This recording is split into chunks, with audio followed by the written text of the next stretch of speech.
국민적인 사랑을 받고 있는 가수가 있습니다. 많은 가수들이 있지만 그 중에서도 최근에 이 송가인이라는 그 분이 참 많은 분들이 사랑해 주시고 또 노래를 너무나 잘한다는 칭찬을 받고 있습니다.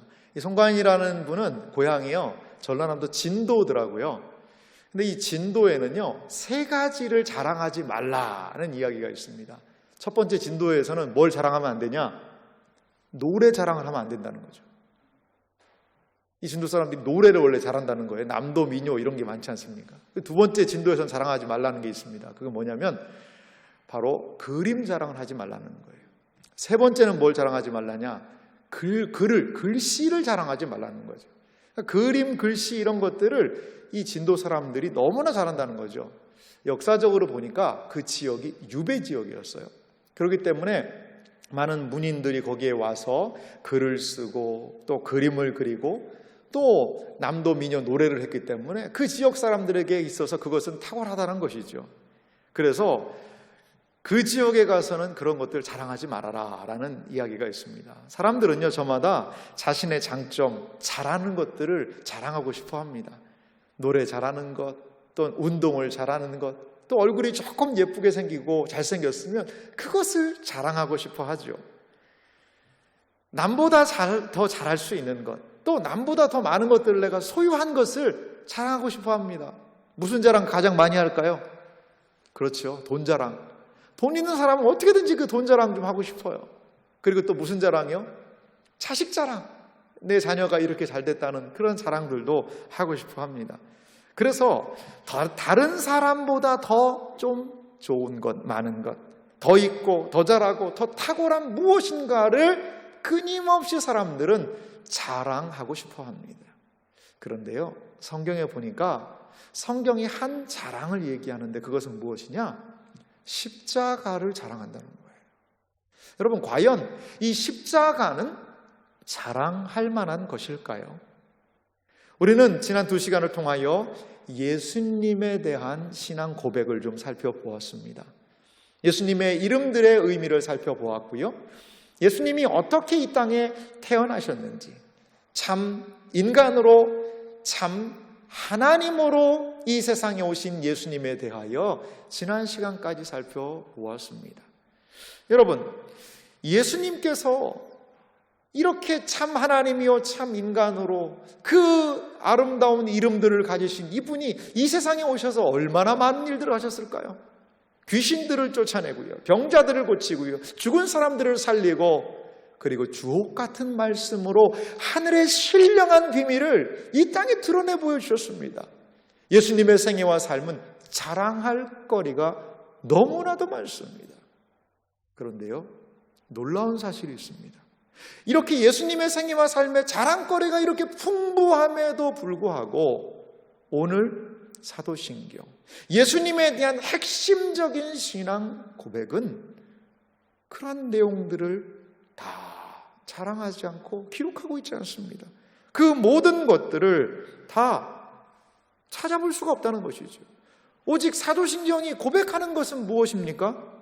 바로 본디오 빌라도에게 고난을 받으사 십자가에 못 박혀 죽으시고 예수님이 태어나셨습니다 라는 고백과 더불어서 예수님이 고난받고 죽으셨습니다.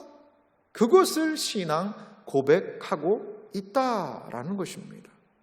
여러분, 우리의 신앙의 선배들은 왜 예수님의 자랑거리도 많고 이 땅에서 하신 일도 너무나도 많은데도 불구하고 예수님의 고난, 예수님의 십자가의 죽으심을 이렇게 신앙 고백하고 있는 것일까요?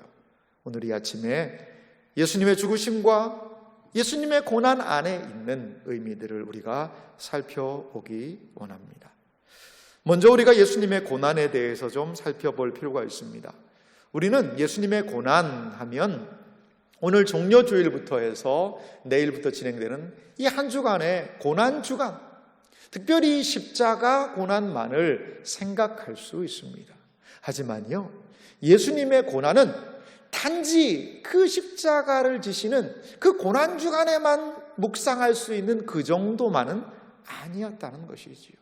예수님의 고난은 그의 전 생애가 고난의 연속이었다는 것을 우리는 알 수가 있습니다.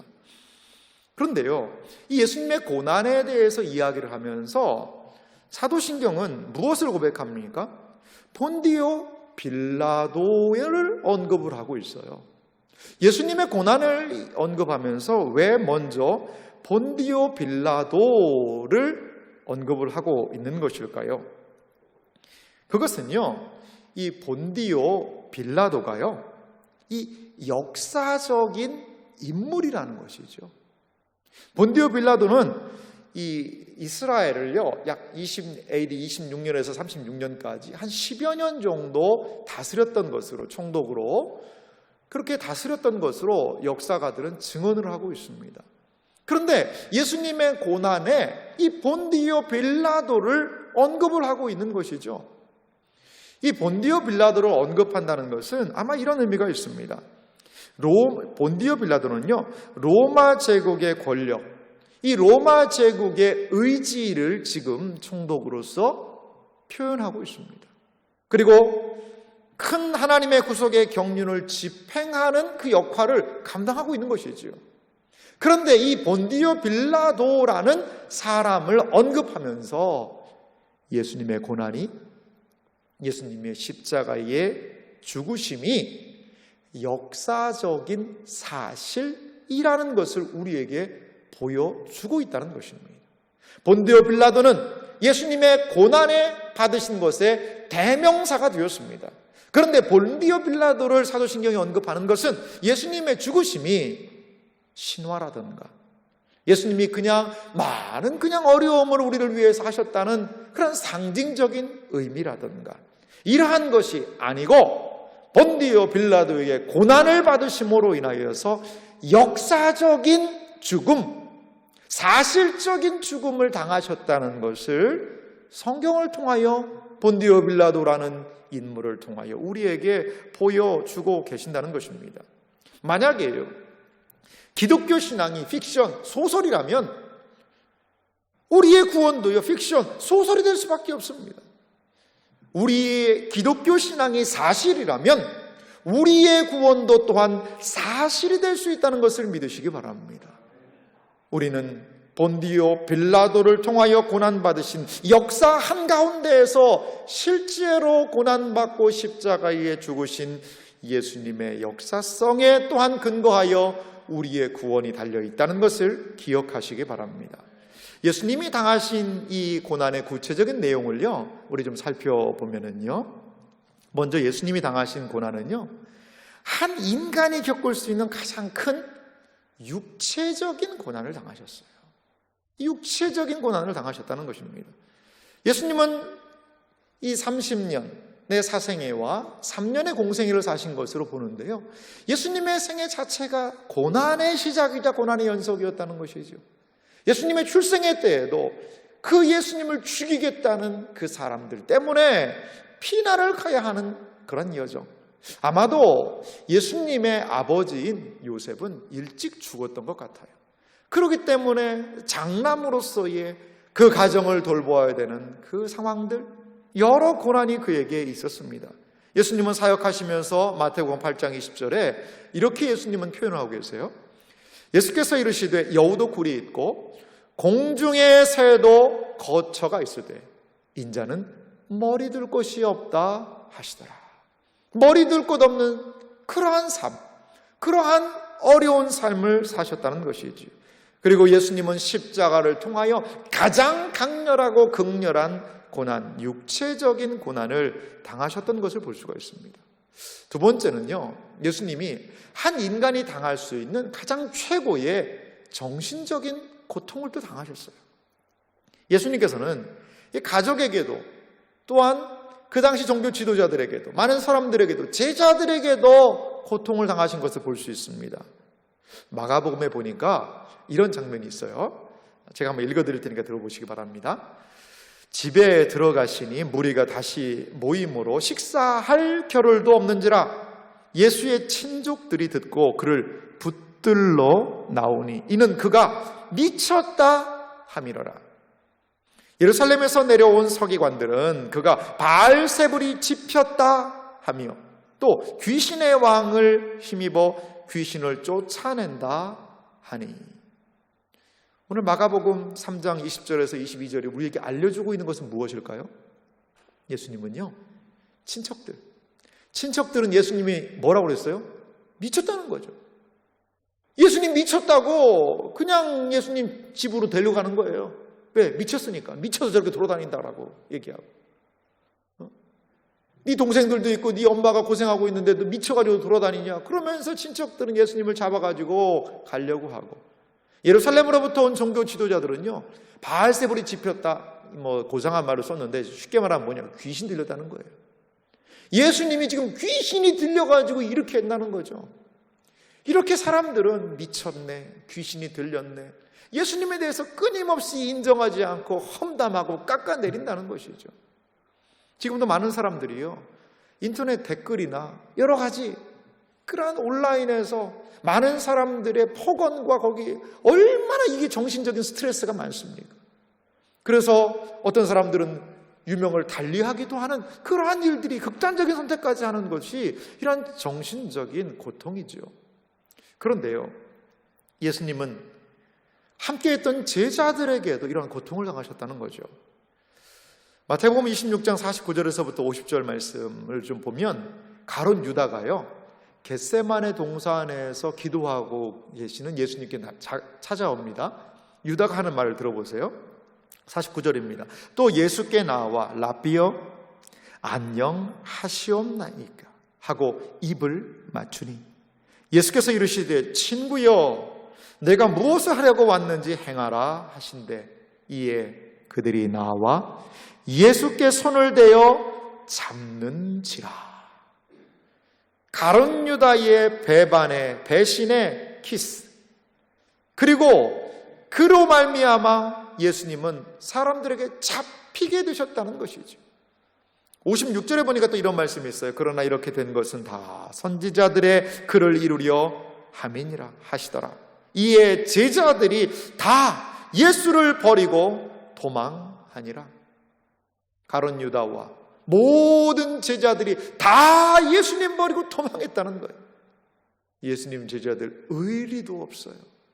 이렇게 예수님 3년간 그들과 함께 하면서 하나님 말씀을 가르치고 양육하고 죽은 사람이 살아나고 온갖 것들을 다 목격한 그들이 한 사람도 그 앞에 나서서 그럴 수 없다라고 그들과 싸운다던가 이러한 사람도 없었어요. 베드로 하나 어떻게 되려고 예수님을 따라갔지만 결국에는 자기 살겠다고 부인하지 않습니까? 예수님은 가족들을 통하여, 그 당시 종교 지도자들과 수많은 사람들, 심지어는 그렇게 아끼고 사랑했던 제자들을 통하여서도 너무나도 심한 정신적인 고통, 심리적인 큰 고통 가운데 놓여 계셨다는 것입니다. 예수님의 마지막 고통은요, 이 육체적인 고통과 또한 정신적인 고통을 능가하는 하나의 고통이 있습니다. 그것은 무엇이냐면 영적인 고통이었습니다. 이 영적인 고통은 무엇이냐면 하나님께 버림을 받는다는 고통이에요. 겟세마네 동산에서 예수님은 기도하시잖아요.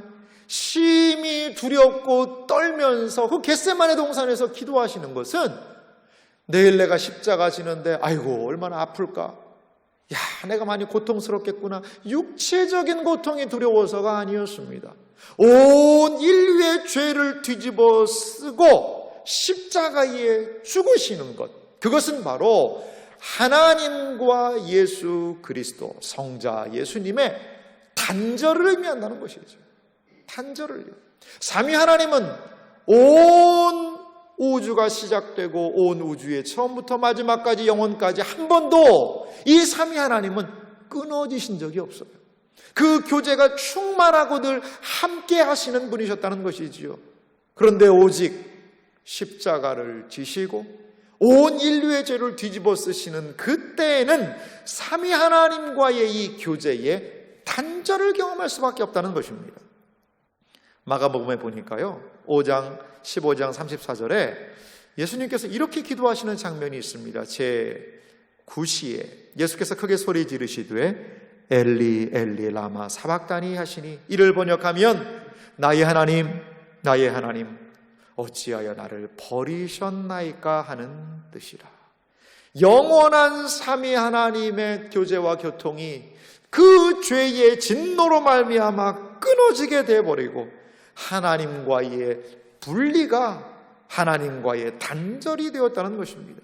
예수님의 이 외침은 바로 하나님께 철저히 버림받아 영원한 지옥의 고통, 하나님의 진노의 잔을 마신 것을 표현하고 있습니다. 예수님께서는 이렇게 이 땅에 사실 때 십자가와 그 삶을 통한 육체의 고통, 수많은 정신적인 고통과 또한 영적인 단절을 경험하시는 이 고난을 당하셨다는 것이지. 이것은 예수님의 고통은 바로 범죄한 인간을 위한 고난의 길이었던 것입니다. 이사야 53장 5절에서 6절은 이렇게 말씀합니다. 우리 한 목소리로 예수님의 고난의 의미를 700년 전에 예언했던 이 이사야 선지자의 고백을 통하여 우리 살펴보도록 하겠습니다. 함께 읽겠습니다. 그가 찔림은 우리의 허물 때문이요, 그가 상함은 우리의 죄악 때문이라. 그가 징계를 받음으로 우리는 평화를 누리고 그가 채찍에 맞음으로 우리는 나음을 받았도다. 우리는 다 양 같아서 그릇 행하여 각기 제 길로 갔거늘 여호와께서는 우리 모두의 죄악을 그에게 담당시키셨도다. 아멘. 그렇습니다. 예수님은 우리를 위하여 이러한 극심한 고통, 본디오 빌라도를 중심으로 한 고난을 받으셨다는 것입니다. 예수님의 고난의 절정, 그것은 이 모든 것들이 고난이었지만 특별히 십자가였습니다.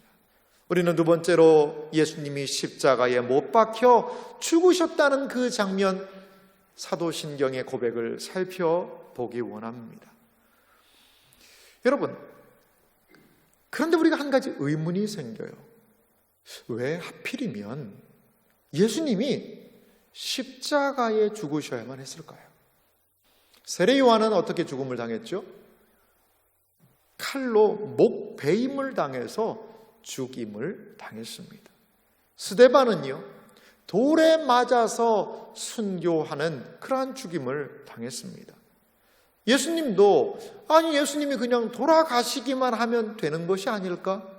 그렇게 왜 십자가라는 방법을 통하여 꼭 예수님이 죽으셔야만 했을까? 우리는 이렇게 생각해 볼 수 있습니다. 그 이유는요, 십자가의 죽으심으로 예수님의 대속적인 죽음의 의미, 그냥 죽음이 아니라 예수님의 죄를 대신해서 죽은 대속의 죽음의 의미가 십자가 안에서 가장 분명하고도 확실하게 드러난다는 것입니다. 십자가는 예수 그리스도의 죽음의 의미가 무엇인지를 우리에게 보여주고 있습니다. 그러면 이 주님이 달리신 십자가의 의미가 무엇인지를 몇 가지 살펴보기 원합니다. 먼저 예수님께서 달리신 십자가는요, 수치와 고통을 상징했습니다. 십자가라는 것 자체가 엄청난 수치요, 엄청난 고난과 고통을 의미한다는 것입니다. 고린도전서 1장 23절에 보면 그 당시 사람들의 십자가에 대한 인식을 좀 살펴볼 수 있습니다. 제가 한번 읽어보겠습니다. 우리는 십자가에 못 박힌 그리스도를 전하니 유대인에게는 거리끼는 것이요 이방인에게는 미련한 것이로되. 그 당시 유대인은 십자가를 어떻게 생각했다는 것이죠? 거리끼는 것으로. 이방 사람들은요, 미련한 것으로, 미련한 사람들이 저 십자가에 못 박혀 죽는구나 라고 생각을 했다고 성경은 기록하고 있습니다. 십자가 처형은요, 예수님 당시에 존재했던 수많은 사형의 방식 중에 하나였습니다. 십자가는요, 반란자, 반역자에게 내리는 사형의 방식인데요.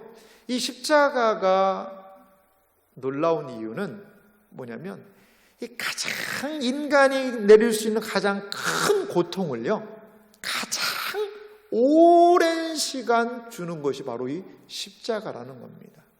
칼에 배임을 당하거나 교수형을 당하거나 또한 총에 맞거나 여러 가지 많은 이 사형의 방식들은 죽는 순간이 상당히 짧습니다. 하지만 이 십자가는요, 먼저 주 예수를 채찍으로 칩니다. 그리고 그 채찍에 맞아 거반 죽게 된 사람을요, 나무에 다는 거예요. 이 십자가의 모습은 여러 가지가 있었다고 그래요. 사람만 그냥 나무에 박을 수 있으면 모든 것들이 십자가의 모형입니다. X자형으로 사람을 못 박아 놓기도 하고요, T자형으로 사람을 못 박아 놓기도 하고요, 그냥 일자형으로 못 박아 놓기도 했다고 그래요. 하지만 예수님께서는 양손에 못을 박으시고 또 머리 위에 죄패가 붙었던 것을 봐서 우리가 생각하는 그 십자형, 그 형틀에 못 박혀서 죽으셨던 것이지요. 이렇게 십자가는 반역한 사람들에게 가장 극심한 고통을 주면서 공개적인 처형을 통하여 누구도 감히 이러한 죄를 다시는 범하지 못하도록 하기 위한 공포스러운 십자가, 공포스러운 사형의 형틀이었다는 것이지요. 수많은 사람들이 그 십자가에서 수치를 당하죠. 온 모든 옷을 벗기고 발가벗긴 채로 거기에서 십자가에 달리면 이 바로 사람이 죽지를 않는다는 거예요. 그 온갖 고통이요, 어떤 사람들은 기록의 문헌에 보면 9일을 버틴 거예요. 9일 동안 그 극심한 고통이 지속되는 것이지요. 이렇게 십자가는 가장 고통스러운 고통의 상징이었습니다. 그래서 로마 사람들은 결코 로마 시민은 십자가형으로 십자가에 죽이지 않았습니다. 그리고 십자가라는 단어를 입에 오르내리는 것도 로마 사람들은 불쾌하게 생각했다는 것이죠. 그만큼 십자가는 이방인에게는 미련한 것이요, 유대인들에게는 꺼리끼는 것이었다는 겁니다. 또한 주님이 달리신 십자가는요, 반역의 죽음을 의미하고 있습니다. 여러분, 어떠한 사람이 누가 십자가에 그러면 못 박히는 것일까요? 모든 사람들이 모든 죄수가 다 십자가에 못 박히는 것은 아니었습니다. 십자가에 못 박히는 사람이 있었으니 그것은 바로 반역죄에 대한 처벌이었던 것이죠. 경고를 주고 많은 사람에게 이러한 반역죄를 저지르면 이렇게 된다는 것을 모든 사람들에게 보여주기 위한 그러한 형틀이 바로 십자가였습니다. 반역죄가 무엇입니까? 그것은 한 나라의 왕이 있는데 스스로 왕이 되어서 국가를 모반하거나 전복시키겠다는 것 아니겠습니까? 예수님은 십자가에 달려 돌아가셨습니다. 예수님의 죄목에 대하여 성경은 이렇게 기록을 하고 있습니다. 마태복음 27장 37절에 보니까요, 그 머리 위에 이는 유대인의 왕 예수라 쓴 죄패를 붙였더라. 예수님의 머리 위에 유대인의 왕 예수라는 뭐가 붙었다는 거죠? 죄패. 이 사람은 십자가에 죽는데 그 죄명은 유대인의 왕 예수라는 자기가 왕이라는 것이죠. 엄연히 총독이 있고 왕이 다스리고 있는 그 나라임에도 불구하고 스스로 왕이 되려고 하였으니 그것은 바로 반란죄요, 반역죄라는 것입니다. 스스로 예수님이 자신을 높여서 유대의 왕이 되려고 하였으니 그는 죽어야 한다는 것이지요. 여러분, 성경에서 말하고 있는 죄, 이 죄의 가장 중요한 특징이 있습니다. 죄는 하나님에 대한 반역이에요. 인류의 조상이 죄를 범했을 때를 생각해 보시기 바랍니다. 인류의 어머니 하와가 죄를 범하였습니다. 그 하와가 죄 짓는 사탄의 꾀임을 받아서 죄 짓는 모습을 좀 살펴보면은요, 창세기 3장 5절에 사탄이 이렇게 이야기합니다. 너희가 그것을 먹는 날에는 너희 눈이 밝아져 하나님과 같이 되어 선악을 알 줄을 하나님이 아심이니라. 여기 보십시오. 사탄이 하는 이야기가 무엇입니까? 이 열매를 따먹으면 눈이 밝아지고 하나님과 같이 된다는 것입니다. 하나님이 어떠한 분이십니까? 에덴 동산의 진정한 왕 아니십니까? 에덴 동산을 다스리는 왕이십니다. 모든 권세와 권위를 굴복시키시는 하나님의 뜻 안에 아담과 하와도 놓여 있는 거예요. 그런데 이 열매만 따먹으면 누가 된다는 것이죠? 너는 하나님과 같이 될 수 있어. 네가 하나님 될 수 있어. 엄연히 살아계신 하나님이 계시고 왕 되신 하나님이 계심에도 불구하고 스스로 하나님이 되기를 원하는 것, 스스로 왕 되기를 원하는 것, 이것이 인류의 조상이 범한 죄, 바로 반역죄였던 것입니다. 놀랍지 않습니까? 인류의 조상이 범했던 그 첫 범죄, 반역의 죄, 그 죄값을 지금 둘째 아담 되신 예수님은 십자가에서 똑같은 반역죄의 명을 뒤집어 쓰고 죽으셨다는 것입니다.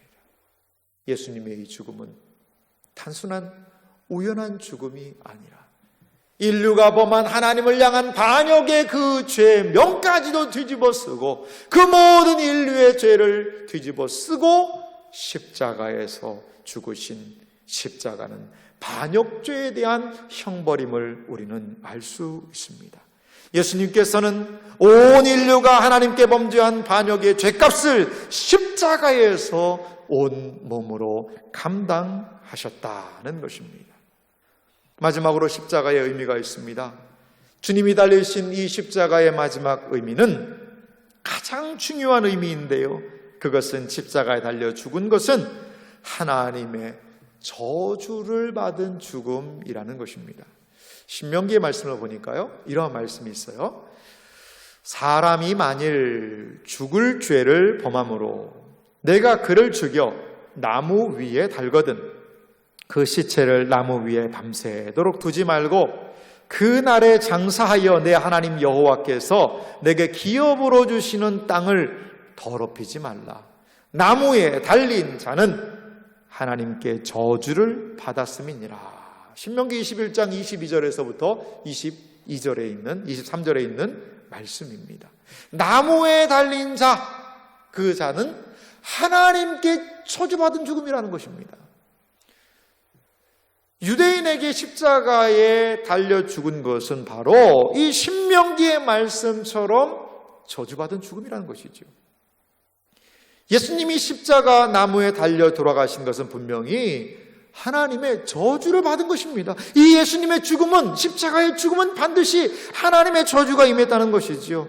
예수님의 죽음이 하나님의 저주를 받았다는 것은요, 이 마태복음 이 부분을 통해서도 알펴서 살펴보았습니다만, 이 예수님의 죽음이 저주받은 죽음이라는 것은 이것을 통해서도 알 수 있어요. 마태복음 27장 45절과 46절입니다. 제6시로부터 온 땅에 어둠이 임하여 제9시까지 계속되더니 제9시쯤에 예수께서 크게 소리질러 이르시되 엘리 엘리 라마 사박다니 하시니 이는 곧 나의 하나님 나의 하나님 어찌하여 나를 버리셨나이까 하는 뜻이라. 어찌하여 나를 버리셨나이까. 예수님은 십자가에서 저주의 죽음을 당하셨다는 것을 우리에게 보여주고 계십니다. 그렇다면 왜 예수님께서 저주의 죽음을, 그 십자가에서 저주의 죽음을 당하시는 것일까요? 그것은 바로 죄인된 우리가 죄값으로 받아야 할 하나님의 저주, 하나님의 심판, 하나님의 형벌을 예수님이 대신 받으셨다는 것입니다. 예수님의 죽음은 우리를 대신해서 죽으신 죽음입니다. 특별히 예수님의 십자가의 죽음은 우리가 우리 죄값을 받아서 죽어야 한 하나님의 저주, 하나님의 심판, 하나님의 진노를 예수님이 대신 받아서 그 모든 저주를 뒤집어 쓰고 죽으셨다는 것입니다.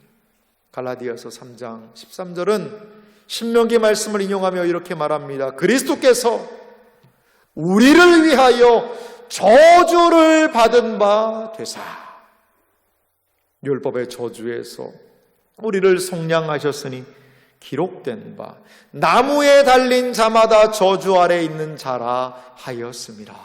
아멘. 예수님께서 우리를 위하여 저주를 받으셨다. 그래서 우리에게 임할 그 저주를 예수님이 대신 받음으로 인하여 우리가 그 저주에서 노임을 얻게 되었다는 것입니다. 예수님의 십자가의 죽음이 나를 대신해서 죽으신 것이라고 믿는 사람은 이제 더 이상 죄값으로 지옥의 형벌을 받지 않아도 된다는 것입니다. 예수님이 우리 대신에 영원한 지옥의 형벌을 받아주셨기 때문입니다. 예수님의 십자가의 죽음의 의미를 믿고 받아들인 사람에게는 예수님의 십자가는 가장 자랑스러운 것, 나를 구원한 은혜, 그 모든 형벌과 진노와 저주에서 해방시킨 사랑스러운 십자가가 된다는 것입니다. 십자가가 무엇입니까?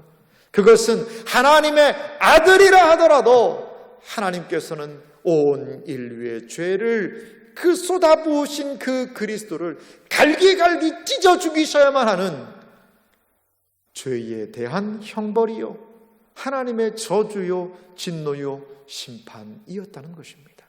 그러하기 때문에 그 십자가에서 베푸신 하나님의 이 놀라운 사랑으로 인하여 우리가 온전한 구원을 받았다고 오늘 성경 본문은 우리에게 말씀해 주고 있습니다.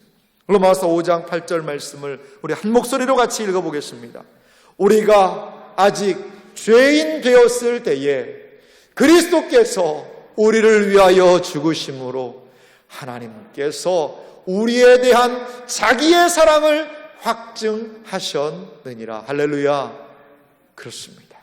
십자가는 이렇게 그 고통과 그 온갖 저주와 그 십자가로 말미암는 반역의 죄악, 그 모든 것들을 뒤집어 쓰고 죽으신 행동이었지만 거기에는 하나님의 놀라운 사랑, 하나님의 구속의 놀라운 사랑이 그 십자가에 담겨 있기 때문에 오늘 사도 신경은 십자가에 죽으신 예수님을 고백하고 강조하고 있다는 것입니다. 마지막으로 우리가 살펴볼 것은요, 십자가의 죽음이 오늘 우리의 신자들에게 그럼 어떠한 의미가 있냐는 것이지요. 십자가는 우리에게 구원을 주고 있습니다. 고난과 죽음으로 열린 새로운 생명의 길을 우리에게 제시하고 있다는 것을 여러분 믿으시기 바랍니다. 십자가가 보여주는 것은 무엇입니까? 바로 용서의 길을 우리에게 먼저 보여주고 있습니다. 로마서 3장 23절과 4절은 말합니다. 모든 사람이 죄를 범하였으며 하나님의 영광에 이르지 못하더니 그리스도 예수 안에 있는 속량으로 말미암아 하나님의 은혜로 값없이 의롭다 하심을 얻은 자 되었느니라. 이 말씀 보십시오. 그리스도 예수 안에 있는 속량으로 말미암아 그리스도 예수께서 십자가에 죽으셔서 그 모든 저주를 온몸으로 받으셨으므로 말미암아, 대신 죽어주셨으므로 말미암아 그 하나님의 은혜로 우리가 값없이 의롭다함을 얻었다. 십자가는 우리의 모든 죄의 용서의 길을 우리에게 보여주고 계십니다. 이제 그래서 우리는 십자가에서 우리의 모든 죄가, 과거의 죄와 현재의 죄와 미래의 모든 죄악이 용서받았다는 것을, 예수님께서 십자가를 통하여 우리의 모든 죄값을 지불하여 주셨다는 것을 믿으시기 바랍니다. 그래서 우리가 값없이 의롭다함을 얻었다라고 성경은 우리에게 용서의 길, 새로운 은혜의 길을 말씀해 주고 계십니다. 십자가의 또한 의미는 무엇일까요? 두 번째 십자가의 의미는요, 회복의 길을 우리에게 보여주고 있습니다. 십자가는요, 우리에게 죄 용서의 은혜를 허락하세요. 이제 하나님의부터 죄 용서를 받았기 때문에 어떠한 일이 발생할까요? 바로 하나님과 바른 회복, 바른 관계의 화목의 관계가 열리게 된 것입니다. 죄 문제가 해결되자 이제 하나님과의 화해의 길이, 회복의 길이 우리에게 열리게 되었다라고 성경은 말씀하고 있습니다. 에베소서 2장 12절 말씀부터 보니까요, 이렇게 말씀하고 있습니다. 제가 읽겠습니다. 그때에 너희는 그리스도 밖에 있었고 이스라엘 나라 밖의 사람이라 약속의 언약들에 대하여는 외인이요 세상에서 소망이 없고 하나님도 없는 자이더니, 그때의 모습을 살펴보시기 바랍니다. 소망 없고 하나님 없는 자였다는 것이죠. 그런데 13절에 이렇게 말합니다. 이제는, 그때와 이제가 명확한 대조를 이루고 있습니다. 전에 멀리 있던 너희가 그리스도 예수 안에서 그의 피로 가까워졌느니라. 그는 우리의 화평이신지라 둘로 하나를 만드사 원수된 것 곧 중간에 막힌 탐을 자기의 육체로 허시고. 할렐루야. 그렇습니다. 이제는 우리가 하나님 앞에서 화평을 누리게 된 줄 믿으시기 바랍니다. 모든 죄가 용서함 받고 막혔던 하나님과의 관계를 예수 그리스도께서 육체를 통하여 열어젖히심으로 인하여서 우리는 하나님과의 온전한 관계의 회복이 십자가를 통하여 오게 되었습니다. 십자가를 통하여 이제 위로 하나님과의 관계의 회복이, 옆으로 이웃과의 관계의 회복이 오게 되었다는 것입니다. 그것이 십자가가 보여주는 의미입니다. 위로 하나님과의 관계의 회복, 옆으로 인간과의 무너졌던 관계의 회복이 십자가를 통하여 진정한 회복의 길로 우리에게 나타나게 되었다는 것입니다. 마지막으로 십자가는 우리에게 죄 용서와 하나님과의 바른 관계로 나아가는 그 십자가의 놀라운 은혜는 궁극적으로 우리 신자들에게 죄로부터, 그리고 사망의 권세로부터의 승리를 준다는 것을 믿으시기 바랍니다. 성경은 말합니다. 한 사람의 범죄로 말미암아 사망이 그 한 사람을 통하여 왕노릇하였은즉. 다시 한번 잘 말씀을 보십시오. 한 사람의 범죄, 우리 인류의 조상 아담 한 사람의 범죄로 말미암아 사망, 죽음이 그 한 사람을 통하여 모든 사람을 지배하는 왕노릇하는 세상이 되었다는 것이죠. 하지만 더욱 은혜와 의의 선물을 넘치게 받은 자들은 한 분 예수 그리스도를 통하여 생명 안에서 왕노릇하리로다. 할렐루야. 예수 그리스도를 통하여 생명 안에서 왕노릇하게 되는 것이 우리 신자라는 것을 믿으시기 바랍니다. 이러한 새 생명의 역사 안에서 살아가는 우리들을 향하여 고린도전서 15장 57절과 8절은 이렇게 말하고 있습니다.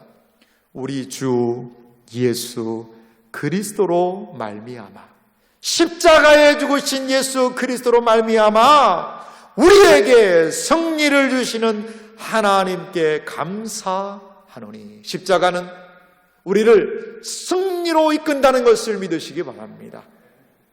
58절은 말합니다. 그러므로 내 사랑하는 형제들아, 견실하며 흔들리지 말고 항상 주의 일에 더욱 힘쓰는 자들이 되라. 이는 너희 수고가 주 안에서 헛되지 않은 줄 알미라. 인류는 죄 문제에서 파생된 죽음의 문제로 인하여 좌절과 실패를 경험합니다. 하지만 그리스도의 십자가는 우리로 하여금 죄와 싸우게 하고 죽음을 극복하게 한다는 것을 여러분 믿으시기 바랍니다. 죄와 사망의 권세에서 승리를 경험하게 하는 것, 바로 십자가의 능력입니다.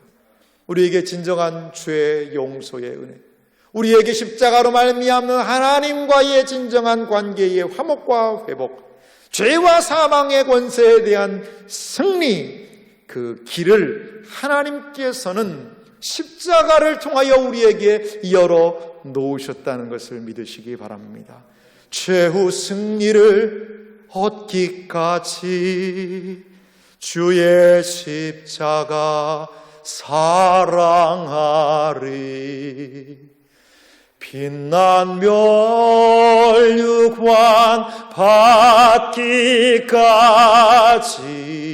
받기까지 험한 십자가